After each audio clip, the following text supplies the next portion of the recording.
வணக்கம் and welcome to my channel தென்னாட்டு வீரன். சப்ஸ்கிரைப் பண்ணாதவங்க சப்ஸ்கிரைப் பண்ணிக்கோங்க அண்ட் பிடிச்சிருந்தால் லைக் பண்ணிவிட்டு அப்படியே ஷேர் பண்ணிவிடுங்க. நம்மளோட சேனலில் இதை முதன்முறையாக ஒரு படத்தோட விமர்சனம் பார்க்க போகிறோம்.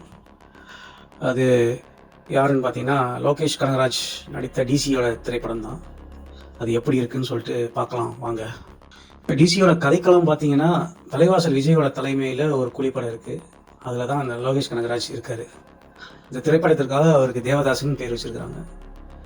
என்ன பண்ணுறாரு, இவர் தன்னோட ஃப்ரெண்ட்ஸோடு சேர்ந்து குற்ற செயல்களெல்லாம் ஈடுபடுறாரு. போலீஸெல்லாம் தாக்கி அவங்களோட ஆயுதத்தெல்லாம் கடத்துறது, இது ஒரு மிகப்பெரிய விஷயமாக பரபரப்பாக பேசப்படுது. இந்த சமயத்தில் போலீஸ் ஒரு குடும்பத்தையே சீரழிக்கிறான். ஸோ அந்த குடும்பத்திற்காக போலீஸை கொடூரமாக கொலை செய்கிறார் லோகேஷ் கனகராஜ். போலீஸ் இவர்களை தீர்த்து கட்ட தேடுது. ஸோ இப்படி தான் கதை மூவ் ஆகுது. இந்த நிலையில் லோகேஷ் கனகராஜ் தன்னோட நண்பர்களோட ஒரு லாட்ஜில் போயிட்டு தலைமறைவாக இருக்கிறாரு. அங்கு சஞ்சனா நடிகை பார்வதியை சந்திக்கிறார் லோகேஷ். அப்போது அந்த ஹோட்டலுக்கு வரும் போலீஸ் லோகேஷை பிடிப்பது மட்டுமல்லாமல் லோகேஷுடன் பழகிய சஞ்சனாவையும் சுட்டுடுறாங்க. இதனால் சஞ்சனா இறந்து விடுகிறார். அவரை காப்பாற்ற முடியும் என்கிற சூழல் இருந்தும் அதை போலீஸ்கார அதிகாரிகள் பெருசாக எடுத்துக்காமல் அவங்க கொண்டுறாங்க. அதற்கு பிறகு போலீஸ் பிடியில் உள்ள லோகேஷ் என்கவுண்டரிலிருந்து தப்பிக்கிறார். இதன் பிறகுதான் விலை மதுவாக இருக்கும் வாமிகா கேபியை சந்திக்கிறார். இந்த படத்தில் சந்திரான்னு பேர் வச்சிருக்கிறாங்க. இந்த பொண்ணு தனக்கு பிடிக்காத வாழ்க்கையில் இருக்கிறாங்க. அப்போது அங்கிருந்த லோகேஷோட உதவியுடன் அங்கிருந்து தப்பிக்கிறாங்க. வெவ்வேறு பாதையில் பயணித்தவங்க ரெண்டு பேரும்.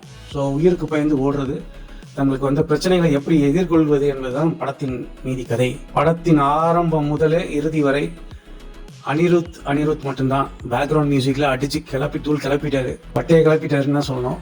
இடைவேளை, கிளைமேக்ஸ் என எந்த இடம் வந்தாலும் சரி பயங்கரமாக இதோட கிரெடிட் அனிருத்துக்கு தான் போய் சேரும்.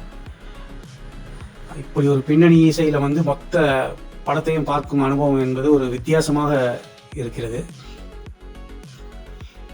இதுவரை இயக்குனராக தமிழ் சினிமாவில் பல பாராட்டுகளை பெற்றிருக்கலாம் லோகேஷ் கனகராஜ். தற்போது டிசி படத்தில் ஹீரோவாகவும் நல்லா நடித்து விட்டார். தனக்கு என்ன கதாபாத்திரம் கொடுக்கப்பட்டிருக்குதோ அதை திரையில் தனது நடிப்பால் தெளிவாக கொடுத்துருக்கிறாரு. முதல் படத்திலேயே ஹீரோவாக முத்திரை பதித்துள்ளார் என்று தான் சொல்லணும்.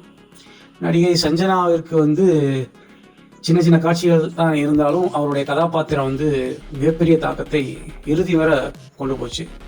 ஒரு சவாலான பாத்திரத்தை ஏற்று நடித்த நடிகை வாமிகா கேபி நம்மளோட கவனத்திலாம் இருக்கிறார்.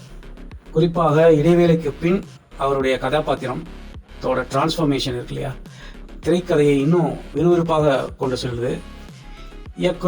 இந்த டிசியோட இயக்குனர் அருண் மாதேஸ்வரன் அவர் இந்த சுவாரஸ்யமான திரைக்கதையை சிறப்பாக கொண்டு வந்திருக்கிறாரு. திரைக்கதையில் எங்கேயுமே தொய்வுங்கிறது இல்லை, லேக் ஆகிறதே இல்லை. அதுதான் இந்த படத்திற்கு மிகப்பெரிய ப்ளஸ் பாயிண்ட். அதே மாதிரி கதாபாத்திரங்களோட வடிவமைப்பு யாராக இருந்தாலும் சரி, லோகேஷ் கனகராஜ், சஞ்சனா, வாமிகா கோபி எல்லாத்துக்கும் நல்ல ஒரு சுதந்திரம் கொடுத்துருக்குறாங்க. அந்த கேரக்டரை உணர்ந்து நடிச்சிருக்கிறாங்க. கிளைமேக்ஸ்லாம் பயங்கரமாக திரைக்கதையை செதுக்கி இருக்கிறாங்கன்னு தான் சொல்லணும். இவை அனைத்திற்குமே மிகப்பெரிய அளவில் அனிருத்தின் பின்னணி இசை தான் உதவி இருக்கு. இப்படத்தை பொறுத்தவரை வன்முறை என்பது இருமுனை கத்தி என்று தான் சொல்ல வேண்டும். ஏன்னா ஃபர்ஸ்ட்லேருந்து லாஸ்ட் வரைக்கும் வன்முறை தான் இருக்குது இந்த படத்தில். அதோட ப்ளஸ்ஸும் வன்முறை தான் இந்த படத்தில். அதே சமயம் ஏன் இதற்காக இவ்வளவு வன்முறை என்று கேள்வி எழுப்புகிறது நமக்கு. அதே மாதிரி ஒளிப்பதிவு, ஸ்டண்ட் காட்சிகள்லாம் மிகப்பெரிய பலம் இந்த படத்திற்கு. குறிப்பாக ஒளிப்பதிவு ஒவ்வொரு கதாபாத்திரத்தையும் காட்டிய விதம் இருக்கு இல்லையா, ரொம்ப அழகாக இருக்குது. கடைசியாக நம்ம இதோட ப்ளஸ் பாயிண்ட்டு மைனஸ் பாயிண்ட்டுன்னு பார்த்தோம் அப்படின்னா, இந்த படத்தோட ப்ளஸ் பாயிண்ட் மைனஸ் பாயிண்ட் அப்படின்னு பார்த்தோம் அப்படின்னா, அனிருத்தோட பின்னணி இசை தான் மற்றும் பாடல்கள் ஃபஸ்ட்டு. ரெண்டாவது லோகேஷ் கனகராஜ், வாமிகா கேபி அண்ட் சஞ்சனாவோட நடிப்போட பங்களிப்பு. அதுக்கப்புறம் திரைக்கதை இடைவேளை, கிளைமேக்ஸ் காட்சிலாம் பயங்கரமாக பண்ணியிருக்கிறீங்க. அதோட வன்முறை காட்சிகள். ஸோ மைனஸ் பாயிண்ட்டுன்னு பார்த்தீங்கன்னா வன்முறை காட்சிகள் தான் இந்த படத்தில் பலமாகவும் உள்ளது, அதே சமயம் பலவீனமாகவும் உள்ளது. மற்றபடி பெரிதாக ஒரு குறையும் சொல்றதுக்கு இல்லை. மொத்தத்தில் வன்முறை அதிகமாக இருந்தாலும் தமிழ் சினிமாவில் சிறப்பான தரமான சம்பவம் தான் இந்த டிசி.